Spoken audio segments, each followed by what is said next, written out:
सरकार ने एक फैसला किया कि 1 अप्रैल 2022 से हरियाणा में 10 साल पुराने डीजल और 15 साल पुराने पेट्रोल के वाहन नहीं चलेंगे। उसके ये फैसला अब सरकार के लिए गले की फांस बनता जा रहा है, क्योंकि इससे पहले किसानों ने सरकार के इस फैसले का विरोध किया था और अब आप देख सकते हैं किस तरीके से करनाल के लोग भी इस फैसले का विरोध करने के लिए करनाल के जिला सचिवालय में पहुंच चुके हैं। और हमारी आप सभी से अपील रहेगी जितने भी लोग इस खबर को देखें वो इसे साथ के साथ शेयर जरूर कर दें। नमस्कार सोनिया, क्या कहना चाहेंगे?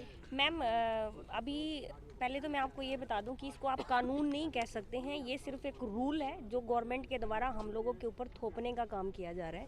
उसी के आज विरोध में हम लोग यहाँ पर पहुँचे हैं और आप लोगों को बताना चाहते हैं कि सरकार ने ये नीति बनाई है कि 10 साल पुराने डीजल कारें और 15 साल पुरानी पेट्रोल कारों को बंद किया जा रहा है। हम सिर्फ इसलिए यहाँ पर आए हैं क्योंकि मेरी निजी रूप से मेरी गाड़ी खुद जो है वो इस कैटेगरी में आती है कि उसको वो रिजेक्शन पे सरकार के नियम के हिसाब से उसको जाना चाहिए। लेकिन मुझे ऐसा लगता है कि मेरी गाड़ी में कोई कमी नहीं है और मेरे ऊपर एक अननेसेसरी का फाइनेंशियली प्रेशर क्रिएट करने का काम आज की डेट में सरकार कर रही है। और सरकार का जिम्मेवारी तो ये है कि वो जनता के मतलब फेवर में ये सब काम करे, लेकिन हमेशा अगेंस्ट में काम करना और हमेशा ही हम लोग विरोध में आए ये ज़रूरी नहीं है।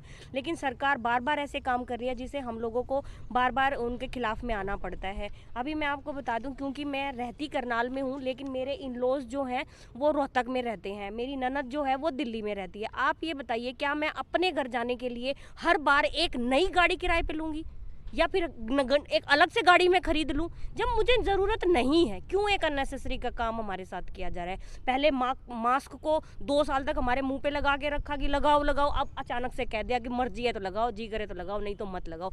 ये मतलब क्यों हमारी स्वतंत्रता को इस तरीके से बार बार एक टारगेट करने का काम सरकार कर रही है? मैं बहुत चिंतित हूँ इस बात से और लोगों से यही कहना चाहती हूँ कि ये सरकार जो है ये आपकी टेस्टिंग कर रही है कि आप लोग किस हद तक इनका विरोध कर सकते हैं। अगर आप लोग विरोध नहीं करेंगे तो समय दूर नहीं है कि हम लोग दोबारा से गुलाम भी होंगे और ऐसे लोगों के गुलाम होंगे जिनके पास भारत की नागरिकता है। सरकार ने कहा है कि प्रदूषण बढ़ रहा है इसलिए फैसला लिया गया है। इस बात का जवाब देखिए, आपने और मैंने और तमाम लोगों ने किताबों में यही पढ़ा कि पेड़ लगाने से प्रदूषण कम होता है। इस समय हम लघु सचिवालय के अंदर खड़े हैं, कम से कम 20 लाख रुपए की लागत से ये सामने पेड़ लगे थे।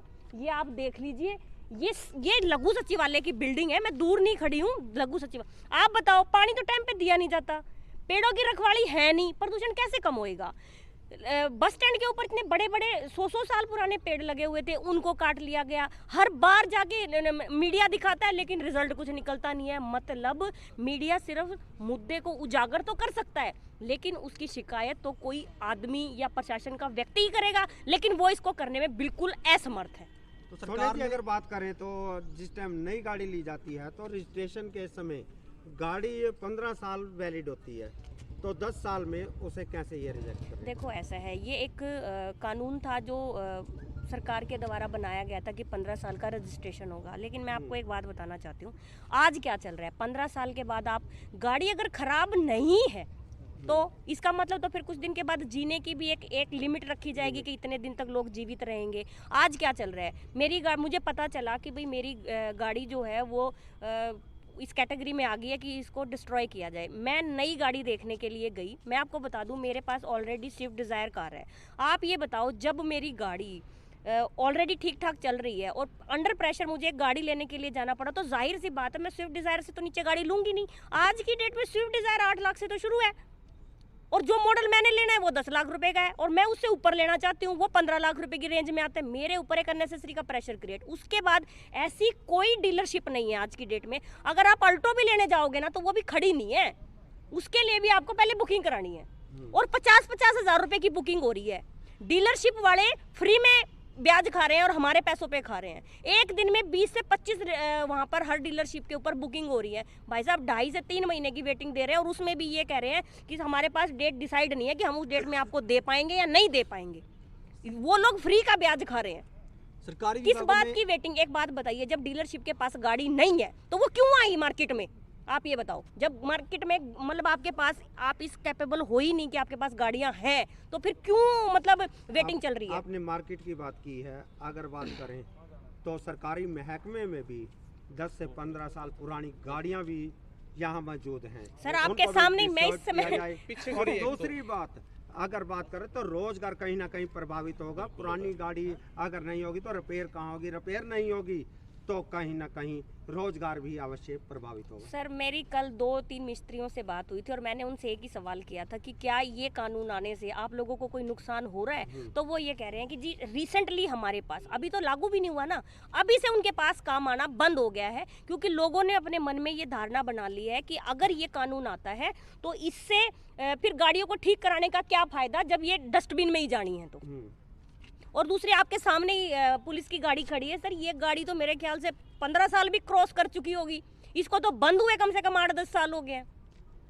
सोनिया जी, सरकार ने बैन क्यों लगाया, आप क्या समझती हैं? देखिए, मैं आपको बताती हूँ जो निजी रूप से मैं समझ रही हूँ, अगर एक तो जो पहले मैं आपको इसके नेगेटिव चीज़ें गिनवाती हूँ, फिर मैं आपको इसके पॉजिटिव भी गिनवा दूंगी। मैं ये भी नहीं कह रही कि मैं सरकार के विरोध में यहाँ पर आई हूँ। बगैर रिजल्ट लिए, बगैर रिजल्ट को कैलकुलेट किए सरकार के द्वारा ये निर्णय पब्लिक के बीच में ला दिया गया और थोप दिया गया, क्योंकि ये कह दिया गया है कि 1 तारीख से हम इम्पाउंड कर देंगे। अब मैं आपको बता रही हूँ कि डीलरशिप के थ्रू, क्योंकि पहले मारुति में भी जो सरकार थी, कांग्रेस सरकार थी, उनकी भी शेयरिंग थी, अब वो वही शेयरिंग बीजेपी सरकार में आ गई है। ये सिर्फ और सिर्फ एक शेयरिंग का सिस्टम चल रहा है कि ज़्यादा से ज़्यादा नई गाड़ियां बिकेंगी और हमें प्रॉफिट होगा, क्योंकि पुरानी गाड़ियों से सरकार को कोई बेनिफिट नहीं होगा। आपको क्या लगता है कि डीजल की गाड़ी लघु कितने उद्योग समय तक को चलनी चाहिए कहीं ना आपके कहीं सर ठप किया देखिए, जा रहा ऐसा है, वैसे तो मैं आपको गाड़ियों के नाम लेके भी बता सकती हूँ। हमने शहर में ऐसी ऐसी गाड़ियाँ देखी हैं जिनको 2-2, 3-3 साल हुए और धुआं ऐसे फेंकती हैं। गाड़ियाँ धुआं तब फेंकती हैं जब उनके जो मालिक होते हैं वो उनका ठीक से रख रखाव नहीं करते हैं। तो इस कैटेगरी को आप किस तरीके से कैलकुलेट करेंगे, इसके लिए आप लोगों को बहुत ज़्यादा ज़रूरी है कि आप टाइम पे उसका चेकअप वगैरह कराते रहें। और अगर सरकार को ये लगता है कि अगर इसमें भाई ये बहुत ज़्यादा पोल्यूशन कर रही हैं तो उसका इलाज पर सरकार लेकर आए। गाड़ी है, गाड़ी का इंजन धुआं फेंक रहा है, गाड़ी थोड़ी धुआं फेंक रही है।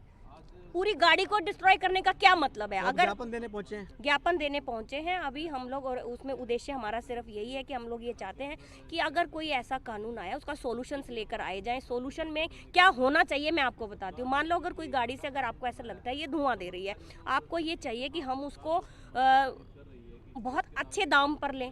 हमारी गाड़ी जो अभी जब तक ये कानून नहीं आया था तब तक वो 2 लाख रुपए में बिक रही थी, अब उसको डीलर ये कह रहा है जी 40,000 रुपए में जाएगी।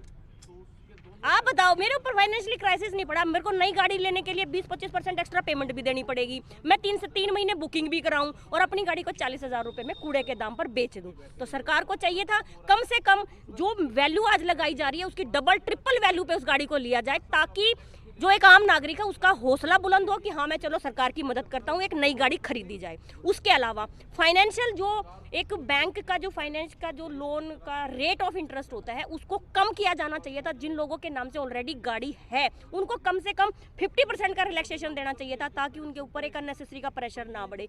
दूसरी बात, वेटिंग नहीं होनी चाहिए थी। आपने तो कह दिया कि 1 तारीख को गाड़ी बंद हो जाएंगी 1 अप्रैल से। मेरे को तो, मैंने गाड़ी बुक कराई है, मेरी गाड़ी मेरे को मिलेगी 4 महीने के बाद, तो मैं कहाँ जाऊँगी?